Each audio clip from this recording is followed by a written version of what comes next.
नीति जी। गौरव जी, एक बहुत बड़ा प्रश्न विश्व स्तर पे उठ रहा है, क्या ये दोनों परमाणु शक्तियां परमाणु बम का इस्तेमाल करेंगी?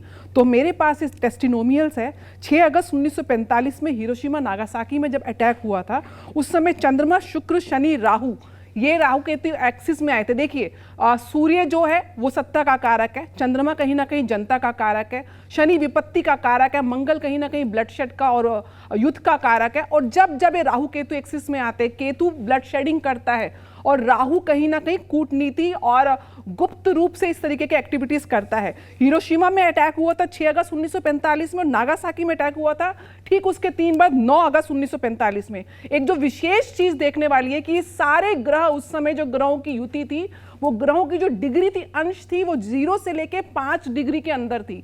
ये वो एक पैरामीटर है, ये वो एक रेंज है जब 0 से 5 डिग्री के अंदर ये सारे के सारे उपद्रवी ग्रह एक दूसरे को प्रभावित करते हैं, शुभ ग्रह को प्रभावित करते हैं। शुक्र और शनि राहु केतु एक्सिस में आता है, तो उस समय ये अटैक हुआ था। इस समय प्रेजेंट सिचुएशन में अब क्योंकि 18 मई को राहु केतु ट्रांजिट बदलने वाला है, राहु मीन राशि से अपनी मूल त्रिकोण राशि कुंभ में आने वाले हैं, केतु जो है वो सिंह राशि में आने वाले हैं। साथ साथ 14 मई को गुरु का ट्रांजिट मिथुन में हो रहा है।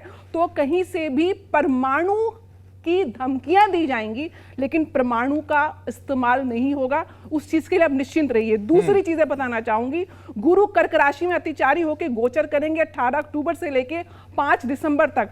मोदी जी की कुंडली में उस समय मंगल में बुध की अंतर्दशा चल रही होगी। मंगल उनकी कुंडली में योग कारक है, रोचक नाम का पंच महापुरुष योग बना रहे हैं। लग्नेश है, लग्नेश की महादशा है, और बुध उनकी कुंडली में अगेन उच्च के सूर्य के साथ बुध आदित्य योग बना के लाभ भाव में बैठे हैं। और पैरेलली भारत जो है वो चंद्रमा से सूर्य की अंतर्दशा में गुजर रहा है सितंबर तक। उसके बाद भारत में मंगल की महादशा प्रारंभ हो जाएगी, जो भारत की कुंडली में कहीं ना कहीं द्वितीय सेकंड हाउस में विराजमान है। सेकंड हाउस देश की कहीं ना कहीं एसेट्स को दिखाता है। पैरेलल दूसरी तरफ पाकिस्तान की कुंडली देखें तो शुक्र, जैसे आचार्य जी ने बोला, मार्केश की दशा चल रही है, चौथे भाव कहीं ना कहीं भूमि से संबंधित है, वहां पे केतु की दृष्टि है। पाकिस्तान में विभाजन होगा, बांग्लादेश का जन्म होने वाला है, और भी 2-3 टुकड़ों में पाकिस्तान बंट सकता है। और ये जो 18 अक्टूबर से 5 दिसंबर तक का समय 2025 का मैं बता रही हूं, निश्चय रूप से भारत के पास पीओके आके रहेगा। भारत की विश्व पटल पर देखिए युद्ध में हानि होती है, सीधा तो ग्रह युद्ध नहीं होगा, ये डिप्लोमेटिक युद्ध से। क्या इंपॉर्टेंट डेट्स हैं युद्ध शुरू होने की जो आपके मुताबिक है, और पीओके वापस आने की? देखिए, मेरे हिसाब से युद्ध प्रारंभ हो चुका है, कूटनीतिक युद्ध चल रहा है। जिस प्रकार से इंडस वाटर ट्रीटी को हमने कैंसिल किया है, पाकिस्तान के साथ ट्रेडिंग को कैंसिल किया है, पाकिस्तान के आसिम मुनीर का पूरा परिवार बाहर जा चुका है। वहां पे उनके जो अपने नेता हैं, सांसद हैं, वो अपने अपने परिवारों को बाहर भेज रहे हैं। तो कहीं ना कहीं पाकिस्तान युद्ध की कगार पे पाकिस्तान में भगदड़ मच चुकी है। आज हम मॉक ड्रिल की बात कर रहे हैं, बहुत सारे सांसद वहां के सरेंडर मोड में आ चुके हैं। 8 तारीख देखिए, 8 जो अंक है वो शनि का अंक है, वो विपत्ति कारक है। 4 जो अंक है वो राहु का अंक है, वो भी विपत्ति कारक है। और जो 9 अंक है मंगल का, वो कहीं ना कहीं ब्लड शेड को दिखाता है। जो तारीखें 8, 9 और 4 पे एक्यूमुलेट होंगी, यानी कि 13 तारीख है, 27 तारीख है, ये वो तारीखें हैं जब कोई बहुत निर्णायक ब्लड शेड होगा। 8 मई को मैं बार बार बोल रही हूँ, चंद्रमा केतु की युति होगी, और पाकिस्तान के 6ठम भाव में ये युति हो रही है। कहीं ना कहीं पाकिस्तान के अंदर ही बहुत बड़ा एक विस्फोटक घटना हो सकती है।